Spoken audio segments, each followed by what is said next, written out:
Saya setuju bahwa kedamaian yang sejati itu hadir dengan kekuatan ataupun semangat untuk menegakkan keadilan. Semangat menegakkan keadilan ini tentunya juga didasari sebuah nilai nurani yang meninggikan kemanusiaan sejati. Maka dalam kehadiran bersama antar sesama manusia, ketika kita hidup secara adil, maka manusia dihargai sebagaimana adanya secara adil. Maka disitulah hadir kedamaian. Kita tidak bisa bicara tentang kasih tanpa keadilan. Saya setuju juga bahwa inti daripada kasih adalah keadilan. Maka mengamalkan kasih tanpa keadilan itu merupakan sesuatu yang tidak mungkin. Tidak bisa kita mengatakan kita mengasihi orang lain, tapi tidak ada keadilan. Seperti saja ketika kita mengatakan kita mengasihi kepada orang-orang miskin, tapi kita tidak pernah berbagi keberuntungan-keberuntungan kita kepada mereka. Gimana kasih? Demikian juga ketika kita melihat orang-orang yang menderita, di mana kasih tanpa keadilan. Jadi menegakkan sebuah kehidupan yang damai itu secara bersamaan juga merupakan perjuangan keadilan. Jadi sebenarnya kita semuanya tidak bisa hidup berdampingan dengan orang lain, dengan sesama kita, kalau kita tidak hidup dengan adil. Maka kita semua harus diatur dalam nilai-nilai kebenaran itu. Dan kemudian kita mengarahkan hidup kita kepada nilai-nilai kebenaran itu, nilai-nilai keadilan itu. Jadi tidak bisa kita hidup semua kita, tidak bisa kita hidup membawa nilai-nilai yang kita bangun sendiri, yang menjadi alat ukur kita sendiri. Tetapi harus menjadi sebuah nilai-nilai yang bisa menjadi alat ukur bersama, atau menjadi nilai-nilai diakui bersama. Inilah yang terjadi sekali-kali ketika kita menuntut keadilan kepada orang lain. Dan kalau kita bicara tentang keadilan juga kita mesti hati-hati. Ya. Nah, kita harus mengetahui apa yang menjadi alat ukur sebuah keadilan. Kita tidak bisa kita katakan ini adil, dan alat ukur keadilan kita itu kita terapkan kepada orang lain. Tapi harusnya adalah sebuah konsensus bersama, sebuah dialog, sebuah diskusi. Jadi kalau kita katakan kita sedang menegakkan keadilan, kita mesti bertanya kepada orang lain, apa yang kita katakan itu adil atau tidak. Jangan kita mengklaim yang kita lakukan ini adalah adil.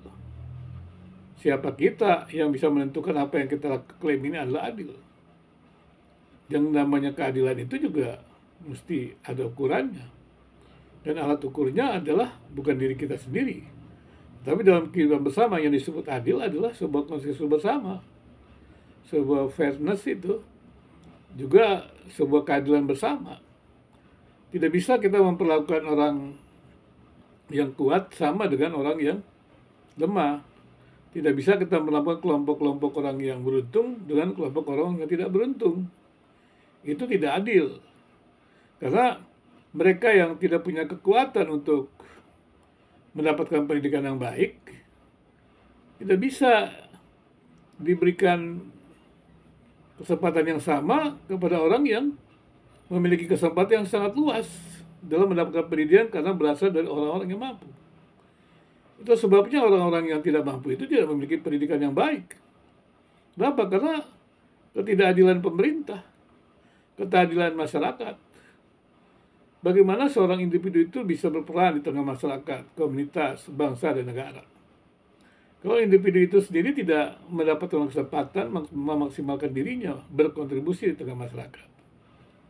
Tuntutan untuk kita menuntut orang lain untuk bisa berkontribusi, tentunya juga terkait dengan bagaimana orang lain, rakyat itu dipersiapkan untuk bisa memberikan kontribusi. Dan nilai-nilai dasar, pendidikan, kesehatan, ya, pekerjaan, semuanya itu harus juga bisa didistribusikan dengan adil. Sehingga dengan demikian setiap orang memiliki kesempatan untuk itu. Jadi kalau kita bicara lebih jauh lagi tentang perdamaian, kasih, keadilan, dan semuanya itu merupakan sesuatu yang tidak mudah. Dan orang-orang yang berusaha untuk hidup adil, itu dia akan menciptakan hubungan-hubungan yang baik dengan banyak orang juga. Tentunya dalam komunitas-komunitas yang adil juga.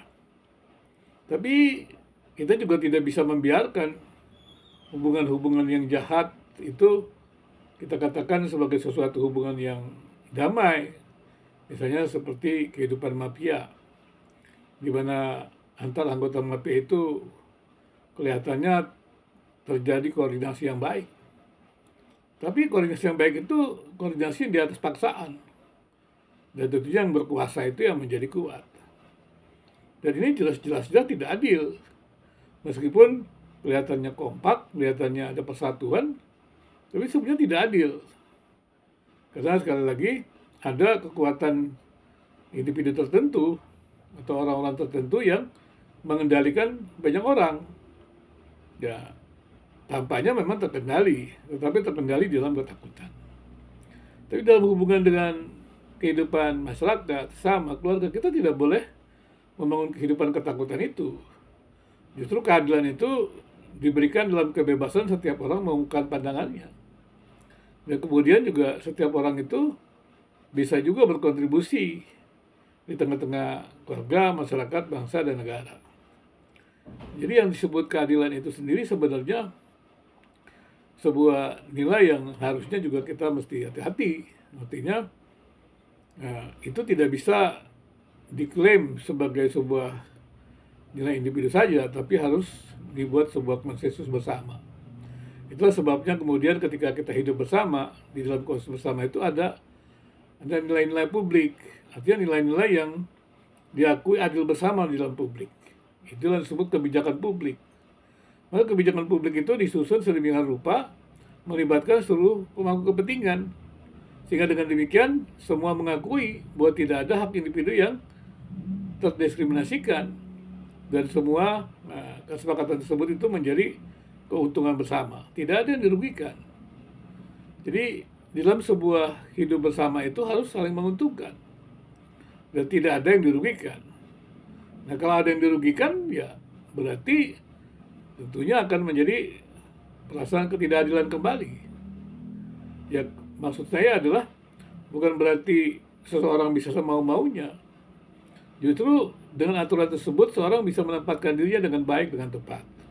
Seorang yang kuat, yang kaya, berhati-hati supaya jangan hidup semau-maunya menekan yang lain. Yang lemah, yang miskin, jangan juga dipinggirkan, jangan juga ditekan, tetapi juga dilindungi. Jadi hukum yang adil itu memberikan perlindungan kepada yang lemah untuk bisa tetap hadir di tengah-tengah masyarakat, berkontribusi dengan baik dan mendapatkan hak-haknya, secara khusus hak-hak dasarnya.